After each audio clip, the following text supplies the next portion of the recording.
Right, so let's start with a little bit of backstory. About 290 days ago, I released this video talking about some productions featured on GlitchX 2023 that I felt didn't get enough attention for their quality. One of those productions was the trailer to the fantasy series Heathens, the story of three demons living it up in a desolate hellscape and trying to catch themselves a hound. While the video itself didn't do very well, it did get me a comment from the director of Studio Psycho, the makers of this show. That led me to instantly become even more excited for this project and follow it very closely over the course of this year. And now, it has finally arrived. So, let's take a look. Our pilot opens on Axel, an upbeat sentinel who is very wet behind the ears, and Aura, the depressed kid in the back of your senior chemistry class. They're travelling through the outskirts of their home in District 4, we'll come back to that, in hopes of finding and catching a hellhound to complete a commission. The pair stumble across a pack of three little guys and Axel immediately goes to give them some hellhound pellets to prevent them from running away. Unfortunately, this is where the worst communication I have ever seen between three individuals occurs.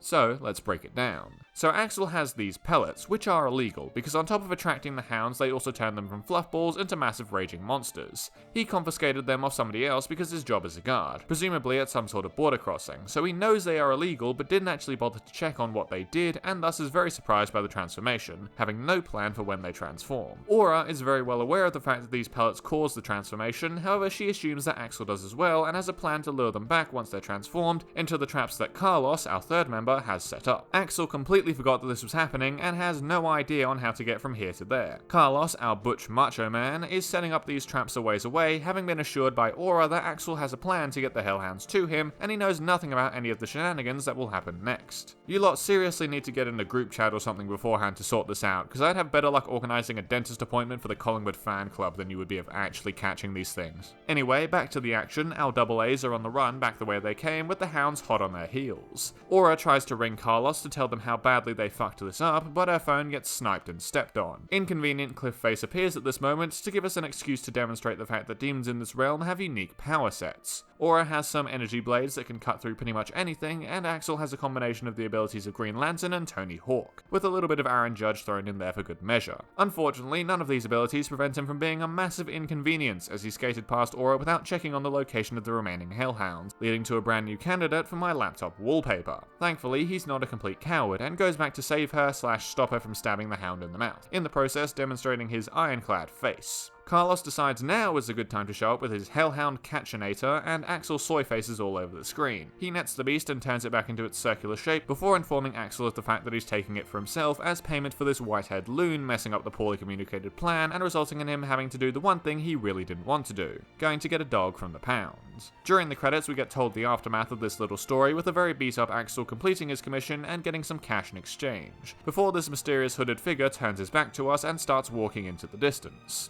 And that is the pilot for Heathens. Before I get right into the review, let's go over a few of my theories for what's going to happen in the wider world here and explain a couple of things that were alluded to but not actually shown. Neza has stated in a few posts that the pilot is an introduction to the characters much more than the world, so I'll give the world introduction myself. First off, we are in what appears to be a mono-layer hell, rather than the more biblical idea of different layers for different sins. It is entirely possible that these three are hellborn and not sinners, but the fact that they're so different from each other in any case means that the demons aren't separated in the traditional sense.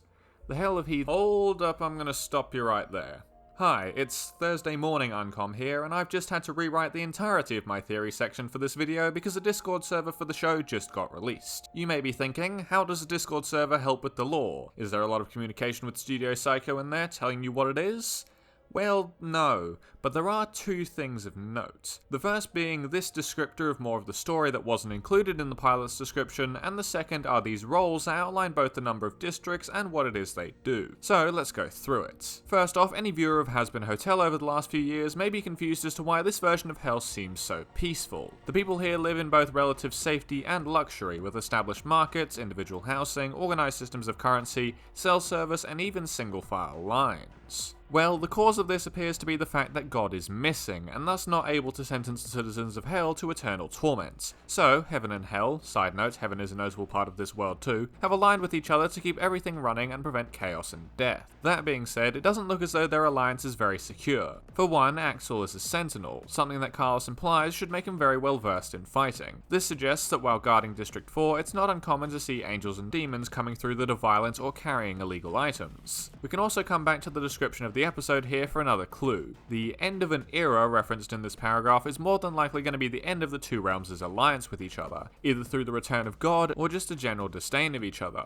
Either way, it's very likely to involve this hooded figure travelling towards District 0. Here is where our server roles come into play, as they have nicely given us some descriptions for all 6 districts of hell that are named 0 to 5 in order to piss me off. District 0 is the centre of hell itself and is likely the location of this big fuck-off laser beam shooting into the sky. The beam likely serves as the connection point to heaven and earth, as it's also described as a social plaza, aka a tourist sector, and the home of the Hunters Inquisition. This group is responsible for keeping tabs on cryptids, the general term for hellhounds, fireflies, and any other hellborn creatures that may have entered Earth, so it makes the most sense for them to be located close to the access point. District 1 is the home of scientific advancement and is likely where the final scene of the pilot took place, judging from the techie vibe of the pound in comparison to the much more rustic houses of District 4. The description also specifically points out a subtype of scientists here that specialise in the study of souls, meaning it will be important later, but we don't know why yet. District 2 doesn't exist.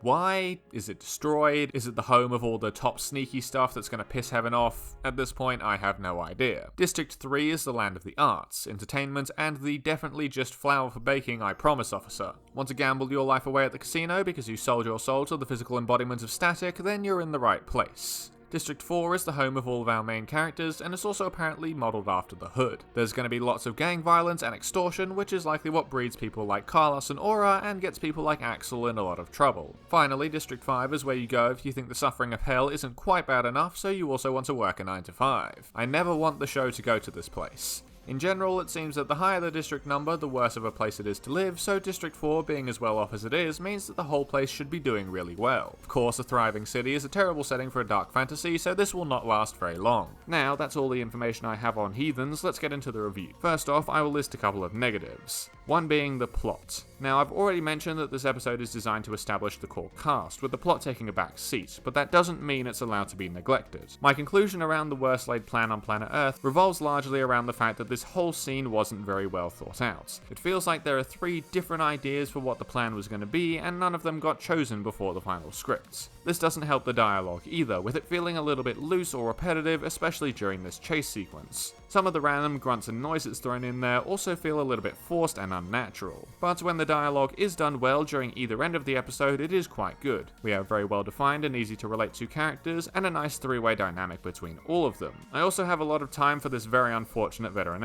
Staying on the characters for a little bit, I'm a big fan of the concepts of all 3. Their designs in particular are very well done and play nicely into their character archetypes, as do their voice actors. The power sets of Axel and Aura are also very interesting. The Green Lantern-like ability from Axel being used exclusively to make difficult forms of transport to run away was much funnier to me than it probably should have been, and Aura's ability just looks really cool. Combine that with this super unique weapon design, and you have made my favourite character. Finally, let's talk animation. These are some of the same people who work for Glitch, so it should be no surprise when I tell you that the animation quality here is fantastic. All of the movements are very clean, the characters are very expressive, and the weight of impact is great. The design of these hellhounds in both states are fantastic, and the camera work is very solid. Minor nitpicks here in that a couple of times there is lip syncing issues, and this net switches between transparent and opaque depending on if you need to see the contents or not, which was clearly done in an effort to save time, but with such a small team I can't really fault that. And that's about all I've got. Anyone from Studio Psycho, if you're watching this, which there is a very real possibility that you are, fantastic work guys, I will be looking forward intently to whatever comes next. And if you do feel like helping a theorist out and dropping some more lore for me to talk about, my inbox is always open. That same inbox is still open to anyone else to be entered into my free art giveaway. Just send a message for what you want and it might be drawn. But that's all I've got for today, thank you all for watching and have a good one.